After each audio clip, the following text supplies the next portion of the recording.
Yo, what is up, Nerdy Squad? Your boys is back with another live stream. It's been too long since I've done one of these. Give me a second. I'm trying to make sure that my audio and everything is set. So hold on, bear with me here for 1 second. Yo. Okay, yeah, we good. All right, y'all. So your boy is officially back with another live stream. I know it's been a long time since I've done one of these. I believe my last live stream I did was when was my last live stream? I think the last one I did was I can't remember. Oh, it was the Ice Time Rippaverse comic book live stream I did. I believe that was like back in August or something. So anyway, getting into this live stream, I didn't have a whole lot that I wanted to talk about because there really wasn't a whole lot to talk about. Um, but I did want to talk about the Rippaverse because I have been watching Mike Partika's videos, and when I get a chance, I will link his videos in the description box below. But if y'all want to see a really good breakdown of um I the Rippaverse 2 comic book, not in that order, obviously Rippaverse Ice 2. If y'all want to see a really good breakdown, y'all got to check out Mike Partika's um video of his breakdown of Iceland because it is beyond good. Like a lot of people y'all see is like when they talk about it, they'll be like, "Oh man, it's good because of this, or it's bad because of that," or they'll just say why it's good or why it's bad, but not really come up with a reason. You know, like not a reason, but come up with like a solution as to what they think can make it better. And I gotta honestly say that what the way that Mike Partika really breaks it down and really like gives you details on you know what he doesn't like and how he feels like he can make it better is really good. And like I said, I'll link the videos down below, but definitely show that man some love because the work that he's done really dissecting these videos, like I said, not just offering what he doesn't like about it, but also saying what he would change is really good. And going forward from there, as far as our YouTube channel goes, things haven't been looking real rosy lately. My watch time hours have been down. I know I haven't been live streaming for a while, but I'm really gonna be working the live stream every single Sunday at 7 p.m. That is the schedule I'm sticking with, and unless I say otherwise, I'll let all y'all know ahead of time. I am grateful for every last one of my subscribers. I think I've been on YouTube for maybe 3 years now. I didn't think in my short time being on YouTube that I would be sitting here at over 1,000 subscribers in a short amount of time. So I'm grateful for all of you. But definitely watch my videos, my live streams, all this because I'm definitely grinding towards getting my YouTube channel monetized next year. Um, so yeah, it's just been a lot of work because it's like if for me, I make videos, 3 or 4 videos a week, and sometimes more in one day, depending on what drops. And then going from there, my whole thing is once the weekend hits, I'm trying to like chill, relax. I don't want to be stuck in video mode, making videos constantly, or live streaming. Sometimes I like to just kind of chill, but it's something I have to do because I have to get my channel's watch time hours back up. So, with that being said, let's jump right back into the Rippaverse. So, Mike Partika did point out some things in his Rippaverse, excuse me, live stream, and I thought it was really interesting what he was talking about because he was going through like the dialogue between the characters, and he was going through like what else was he talking about? He was going through like some of the just the scenes, and in some of the scenes it was nothing going on. It was straight like you would see Avery driving down the street, but there wouldn't be no thought bubbles to show what he was thinking. And there's a lot of what's the word? Scenes in this ISOM issue number 2 where there's just like 5 or 6 panels where just there's no talking, no thoughts.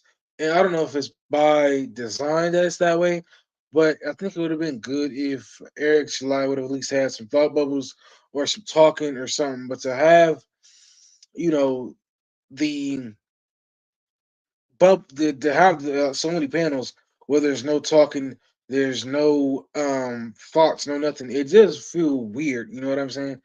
And it's just it's so many you know panels where there's just nothing.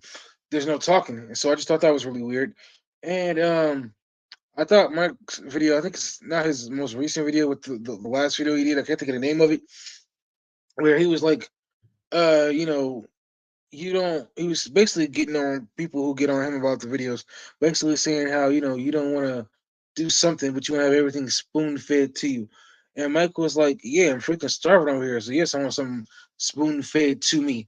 And he was saying how this isn't better than Marvel and DC, and I actually have to agree. I know it's not fair to compare this startup universe to what I've been reading, which is the new it's a Batman comic book, but it's a black Batman. I can't think of the name of the title though. And basically, because the reason I say it's not fair to compare is because Iceheim Ripperverse comic book is coming from a completely new universe where this Batman universe, this new Batman, what's the name of the title? I can't think of it.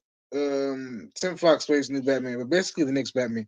But it's not fair to compare the Iceheim Ripperverse comic books to the next Batman universe because the Iceheim Ripperverse comic books are a new universe where the next Batman is piggybacking off of what already took place before it, and there's a lot of history there. So, if you ask me, I definitely think that you know it, it is what it is. But yeah, getting into the Ripperverse some more, I would definitely say I've enjoyed reading the next Batman way more than I've enjoyed reading both the Ripperverse Iceheim comic books combined. I would definitely recommend it to somebody who's like wanting to read it and just get into it. But if you ask me, I think there are other comic books out there that are better than a Ripperverse comic book. Um, the other thing I want to talk about is that it's really only in this is 3-part arc, right? So if we're only in the second part, that means in the next third book we're gonna have to get more answers, right? Because it doesn't make sense why he would give us if 3-part arc, but leave us with so many questions. You know what I mean? Like for instance, um, I know in one of his videos he talked about how the street guys, the street villains, I'm guessing, have been overlooked for other worldly villains because when you look at like Marvel and DC, it feels like the books may be not good enough unless you have this otherworldly villain, unless the entire world is in danger. And that's something I guess he didn't want to do with the Ripperverse Iceland comic books. But then in the second book, you go from having to deal with Dan Frontino to immediately turning left to having to deal with these strange monkey creatures. And I was completely thrown off by that, and I still am, because I was looking through it today, and I was just like, I don't understand how we went from Eric's longest day of his life was the first book, which in reality, the second book seemed like it's the longest day because obviously, part of his bond or something like that, his security warehouse got blown up. His boy Sam got captured. All these different things, right? And it just really threw me for a loop. So I really hope we get more answers than questions going into the third book. And the other thing I also want to talk about was in the first book you had a couple characters. I don't know their names. I just remember what they look like.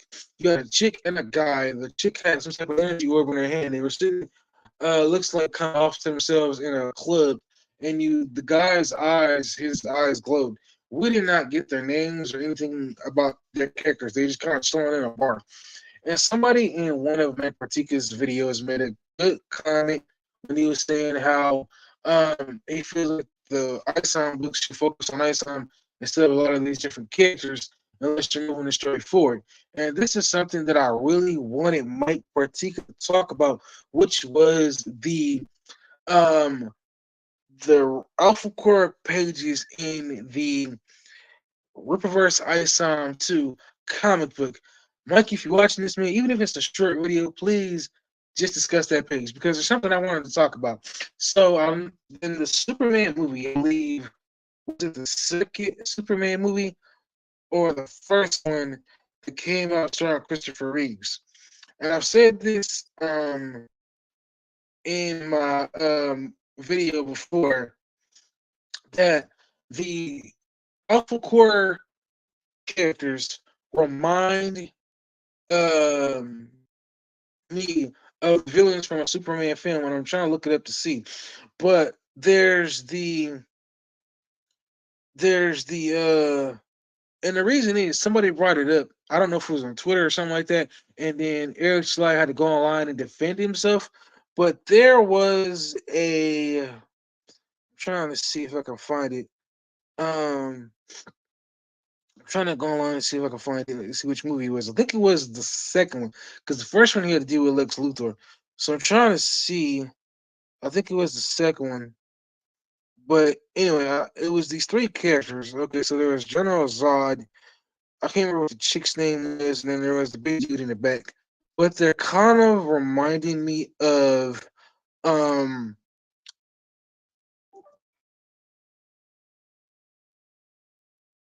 sorry about that.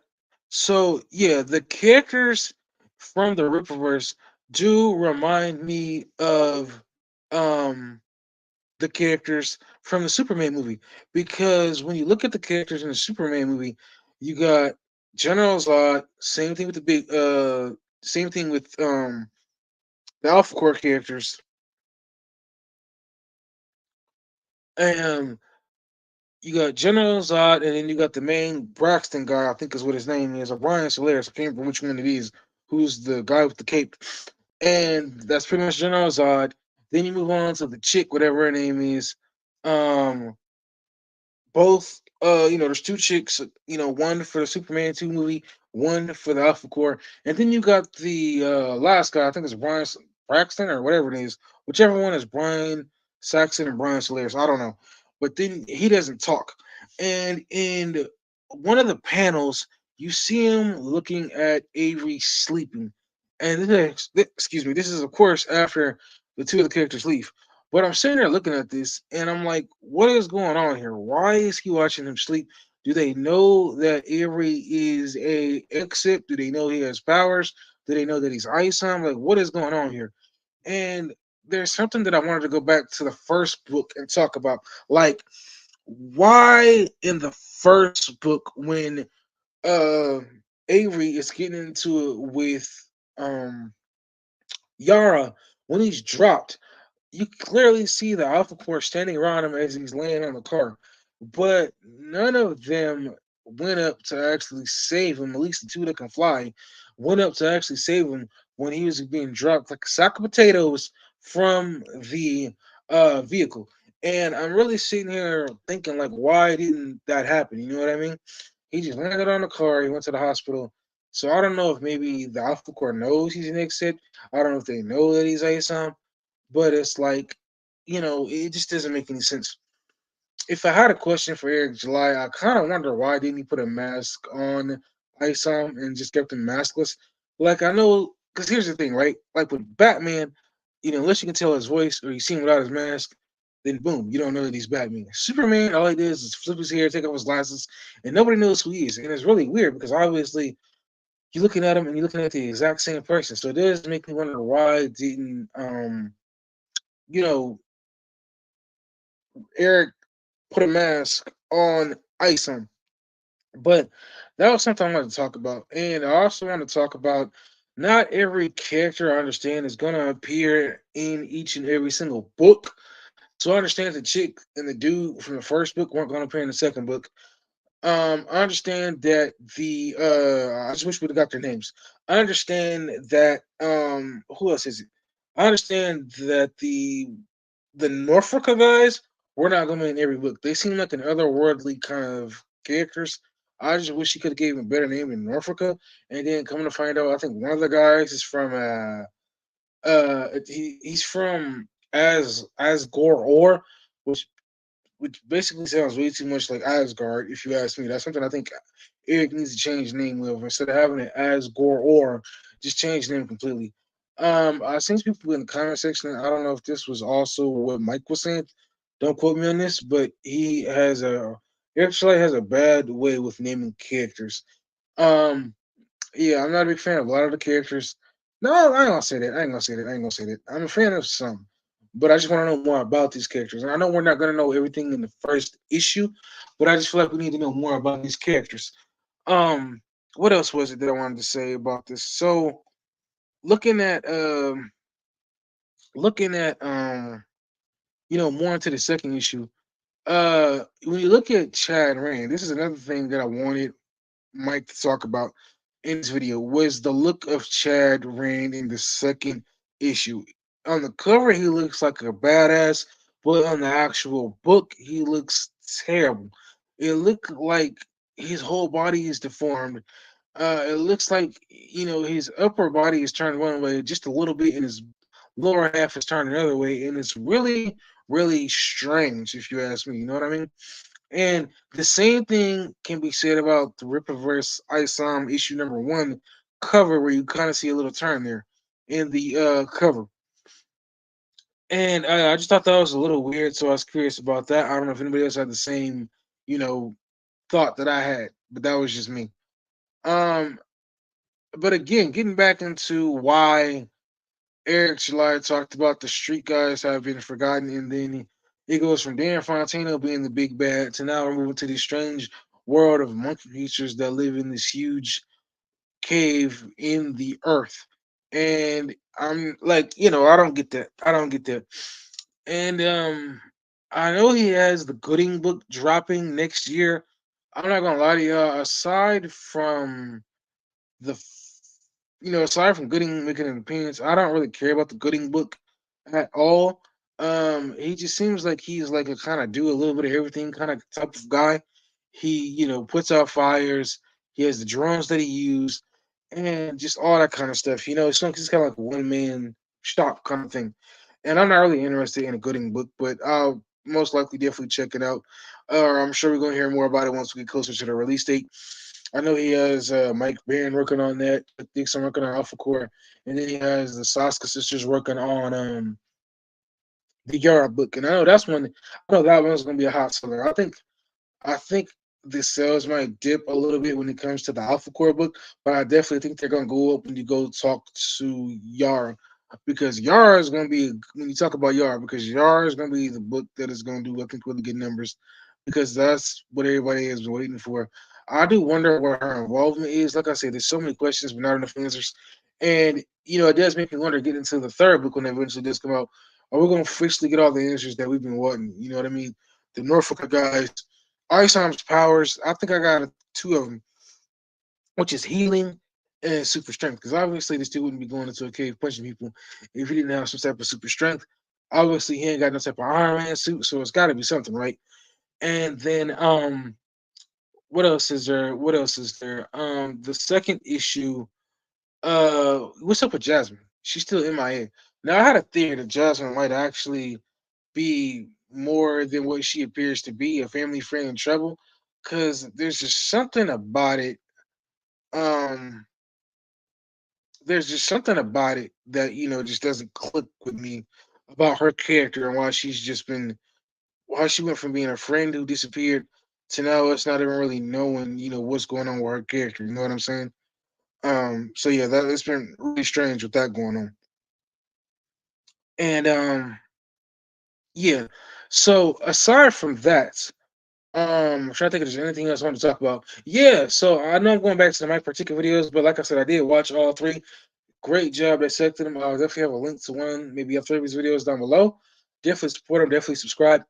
What else did he say? So he talked about how when you were reading the Gooding part of the book, when you first showed up to the fire at the Suman Ranch, um, when you flip to the next page and you see him go into the building, after that page, it automatically skips forward to the Alpha Core, which really did not need to be in the book. It was, I think he called them product placement because they were there for no reason. They were there just to be like, hey, look at us, don't forget about the Alpha Core team. But they were really there for no reason. The page that was in that book, it was like what, 2 pages, and it was just the team going back and forth, pretty much debriefing what happened the day before. Like I said, they have a floating headquarters, they have a floating ship over the city, and that's really about it. But they were just debriefing, going over what happened the day before, and I think that that page could have been added to the actually Alpha Core book that's coming out. I think it's this month, or is it next month? I can't remember. But yeah, that's my opinion on that. And moving forward, like I said, I wonder who this king of the monkey creatures is at the end of the book. It just feels like everybody in this book is talking in riddles because the king or whoever he is at the end of the issue, he was talking about how something he said something about something's been confirmed and how ice needs to be eliminated. It's like everybody's talking in riddles, no one's really giving any concrete answers, you know what I'm saying? And there was something else, but it was in the first book that I was thinking about. So when Isom goes back to get his suit to go, when Avery goes back to get his suit to become Isom, it wasn't because it was a super serious threat. It was because I guess his pride was hurt, and he wanted to go back to defend himself and defend, I guess, his honor or whatever from Santuan. And speaking of Santuan, we got a very limited look at Santuan in this second issue of Ice Armor Verse 2. And I really wasn't disappointed by it. Like I said, a lot of these characters I don't know anything about to really care about them. I do want to know more about Avery's background. You know, how did he get his powers? What are his damn powers? Um, you know, just everything about this world, which I know we're not going to get in one issue, but if there's only one more arc in this 3-part arc, there's a lot of questions that need to be answered that we don't know of. And I definitely think that there should be more either thought bubbles or somebody actually talking and a lot of these panels where there's just nothing going on. Because when you look at them, I mean, there's literally multiple panels in this new book where there's like no talking, no nothing. And it's a little disappointing, man, for real, because as much as I enjoyed it, and I still say it's better than Ice on One because there's more going on, I definitely think that there are a lot of things that definitely could be improved upon. And I did post this, and I said that Eric should hire um Eric should hire Mike Pratica as a consultant because the guy, like I said, really went through and dissected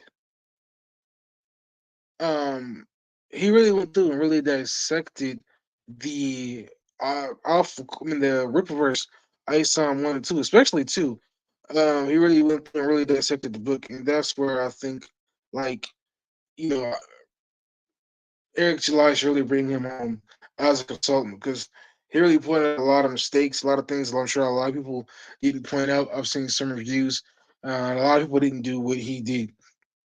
Don't know if they got the time, but they definitely didn't do what he did. So, yeah, that was that. I'm trying to think if there's anything else that I want to talk to you about right now. I did get a chance to finally watch. I did talk about this. I did a review on it.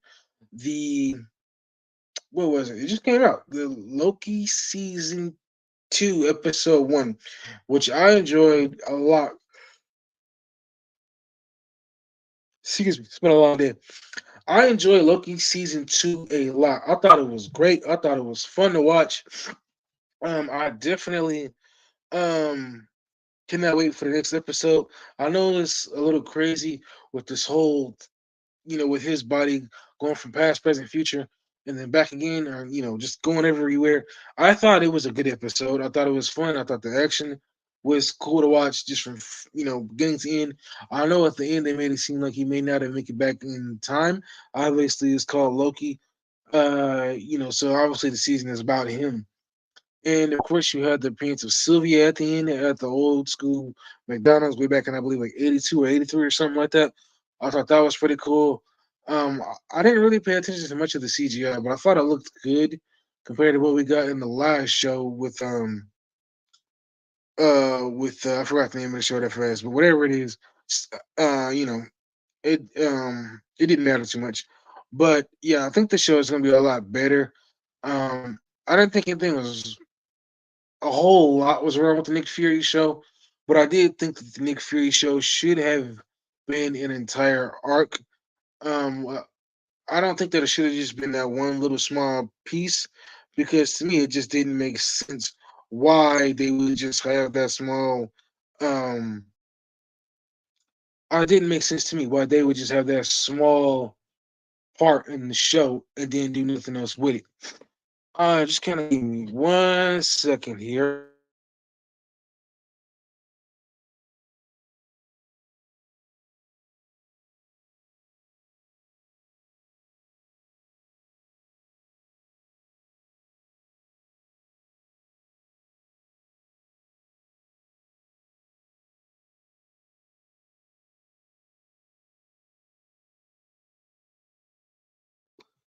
All right, y'all, we're back again. So, yeah, man, it's my first live stream I've done in quite some time. I've been posting about it all week. I know I've been canceling a lot on the day of, but I'm trying to really stick with my schedule of 7 o'clock p.m. live stream Sundays because I really want to try to get this channel monetized.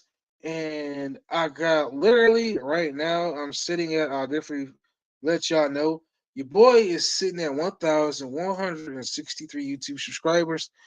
My watch time hours, I'm literally sitting at 908, and I was at 1,163, 64 at one point, and they've unfortunately gone down. So yeah, it's been really sad, man. But I'm back on this live stream grind. I'm live streaming every Sunday at 7 p.m. CST time. So definitely come hang with your boy. It's crazy, man, because I see a lot of YouTubers, especially bigger ones, and man, people be jumping in their live streams like crazy. It'd be literally like hundreds to thousands of people jumping in their live stream. And I really want to get to that point, as long as I feel like I stay consistent.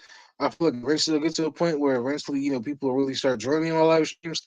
And I do plan on having open live streams in the future where I let other people in because I think it's kind of cool that, you can have somebody else to bounce off of and talk about stuff rather than it just be you. But yeah, it feels good to kind of get back into this live stream thing and talk to you about just what is going on, from my perspective with everything.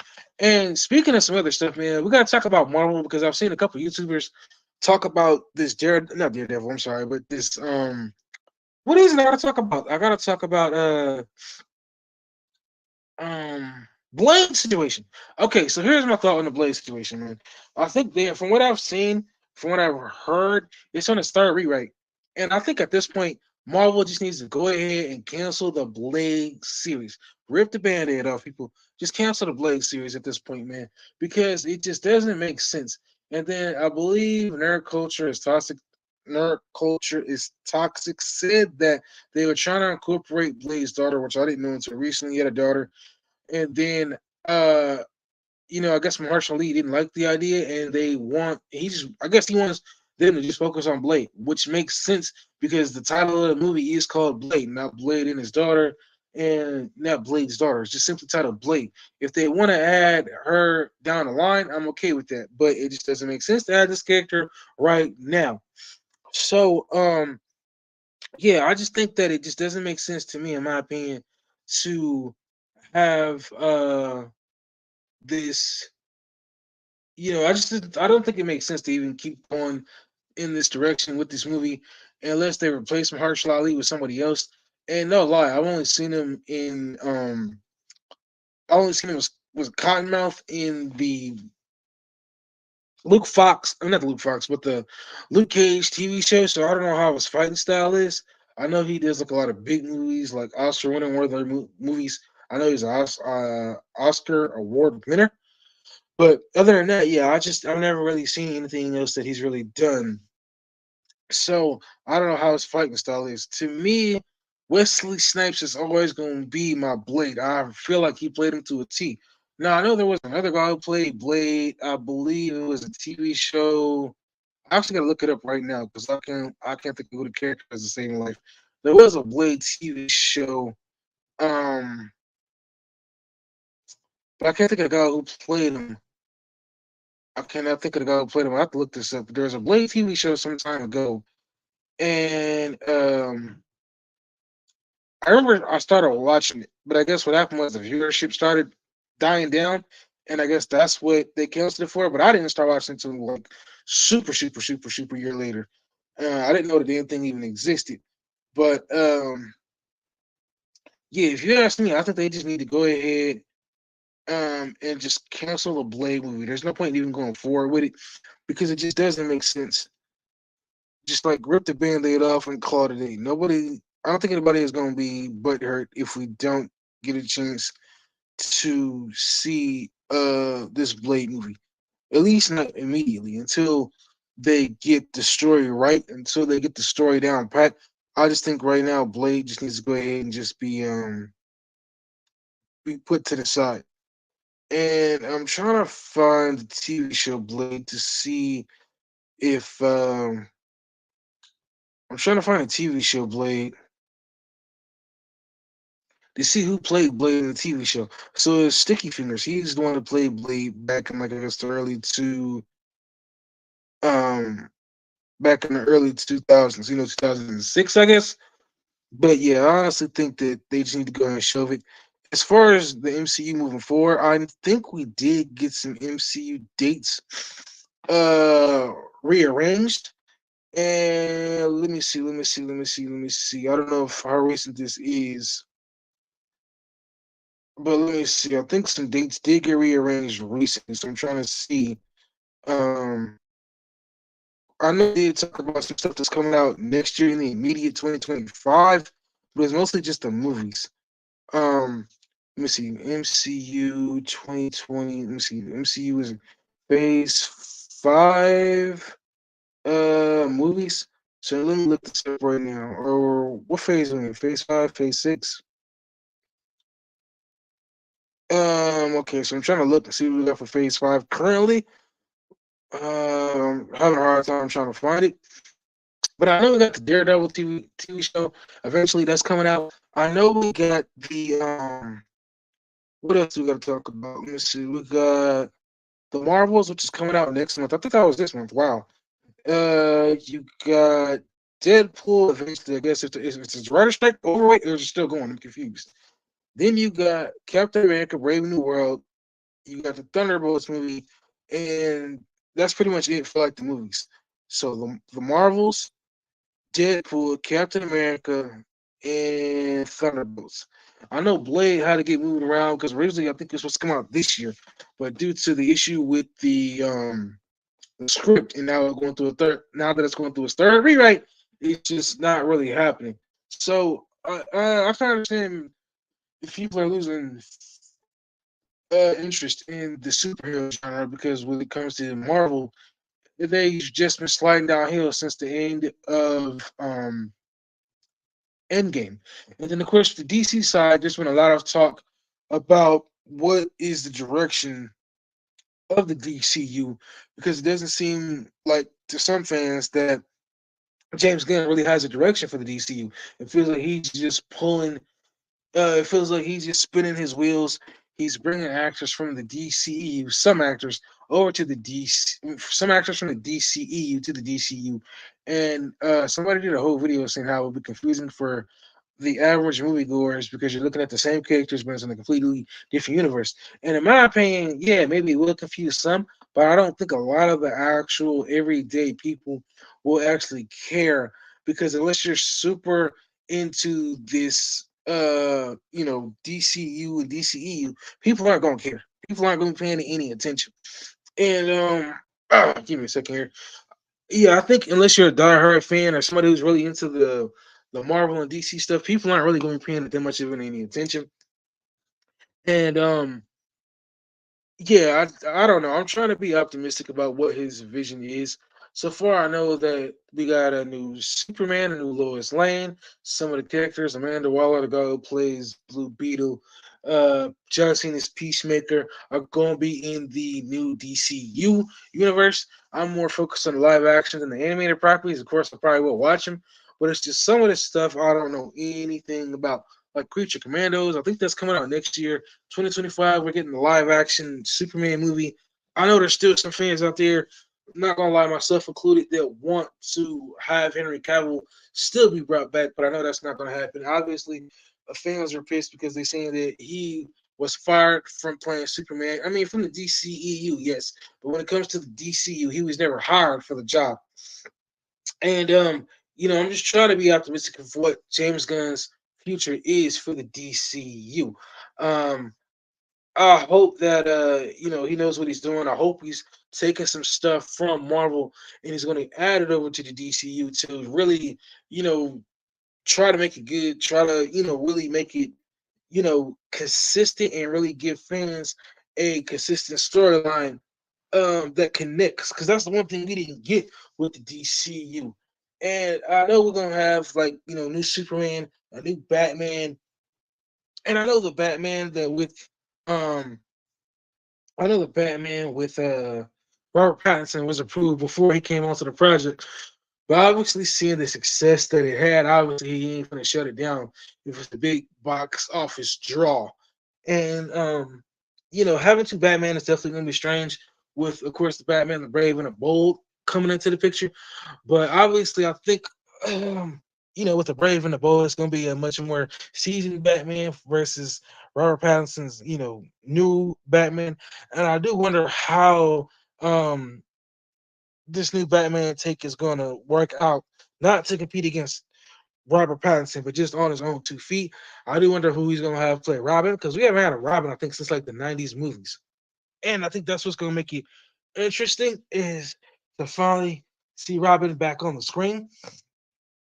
And it's gonna be interesting because it's not gonna be the usual characters we've seen. It's gonna be his son Damian Wayne. So that's what's gonna be pretty crazy to see this, new Batman and new um Robin character. And I wonder what villain he's gonna have him face. Because the way I would do it is similar to what Marvel did. They gave DC the blueprint. You have these superheroes have their own movies and then eventually move on to team ups.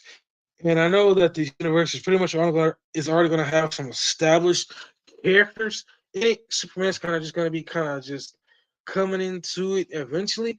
I think you're going to have Hawk Girl, maybe Hawkman, and something else like that that are already going to exist in this universe. So Superman is just kind of eventually just kind of fit right in like a puzzle piece. And I'm just curious to see what this new universe is going to hold. I actually have to go look online to see exactly what it is that we're getting. I know we are eventually going to get a Green Lantern.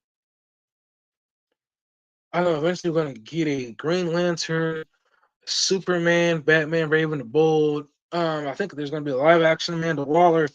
I'm trying to think of anything else that we could possibly be looking at. Um, Looking at the DCU. Uh, Yes, I'm trying to think what else we possibly be looking at. Well, those I know are concrete. I know there's going to be a Guy Gardner, another Green Lantern. I don't know how that's going to work out, but I'm trying to see what else do we have here. Okay, so yeah, I know Hawkgirl is going to be in the movie. Guy Gardner. Okay, so those characters are going to be in the Superman Legacy movie. You're going to have Metamorpho, Mr. Terrific. So it's going to be interesting to see what James Gunn does going into this new universe with the DCU. Um, yeah, I'm trying to be optimistic about it. Yeah, I really am. I don't want to judge it too soon.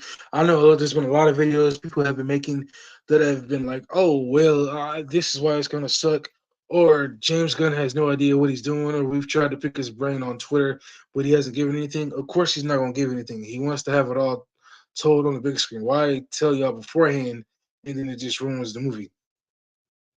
But yeah, I'm really hoping that he has a plan, and it's a good, solid plan. The universe is connected.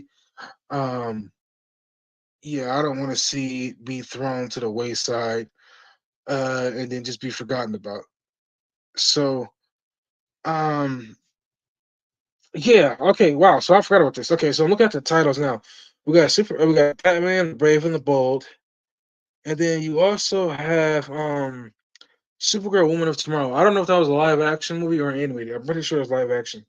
Don't know why. You got Swamp Thing, and then you got the TV shows Waller, Creature Commandos. I believe that's gonna be animated.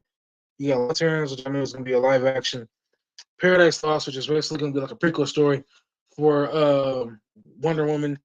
Is this is gonna be a Game of Thrones ish story, and then you got Booster Gold. So I know that some of this stuff I don't really know anything about. Some of this a little bit I know something about when it comes to some of these characters.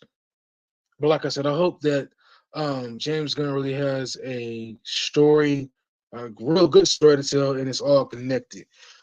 Uh, we're really gonna have to wait to 2025 until we finally get some concrete answers on this universe that he is building.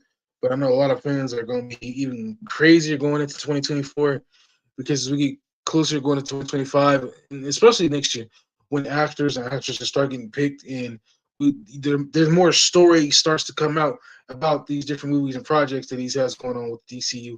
People are going to be going just as crazy. And this is what I'm saying to y'all. Try to keep open mind, try and be optimistic about, the future of the DCU. But anyway, I'm gonna go ahead and end this live stream. I was gonna try and do it for an hour, but I think for a little over 40 minutes is pretty good. I'm gonna definitely be back next Sunday, same time, 7 p.m. So make sure you come hang with your boy. I might try and do it at noon. I'll let you know ahead of time if nothing's going on. But I'll see you next live stream. Peace. Your boy is out. Like, comment, subscribe.